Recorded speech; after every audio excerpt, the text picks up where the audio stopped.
بسم اللہ الرحمن الرحیم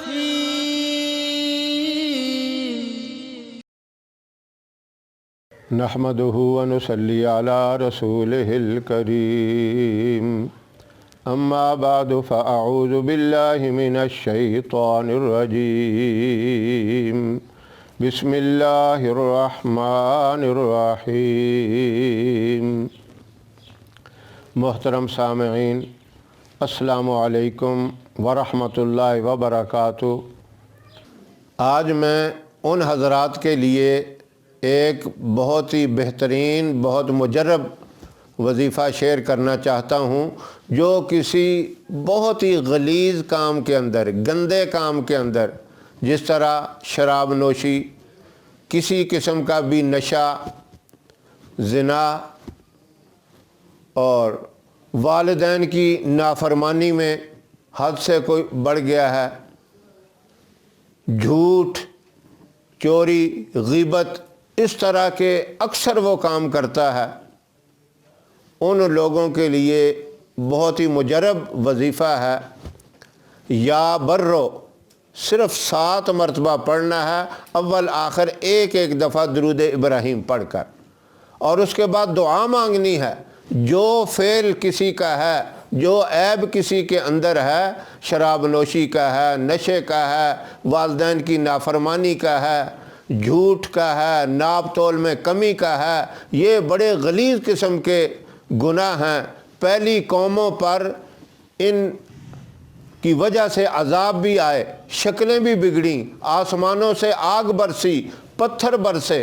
یہ تو حضور اکرم صلی اللہ علیہ وسلم کی دعا ہے۔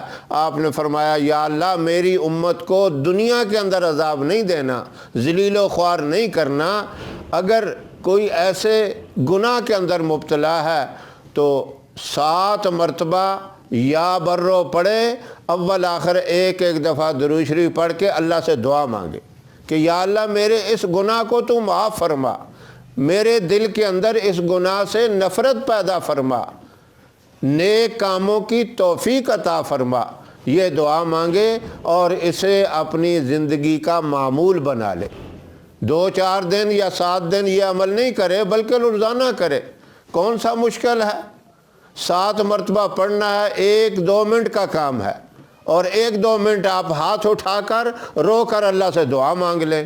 انشاءاللہ اللہ رب العزت اس عمل کی برکت سے آپ کا جتنا بھی گندا، غلیظ، ناپاک فعل ہوگا، جتنا بھی برا آپ کے اندر گناہ پایا جاتا ہوگا، آہستہ آہستہ آپ کے دل کے اندر اس سے نفرت پیدا ہو جائے گی۔ جب نفرت پیدا ہوگی، خود بخود اللہ آپ کو اس سے چھٹکارا عطا فرمائیں گے۔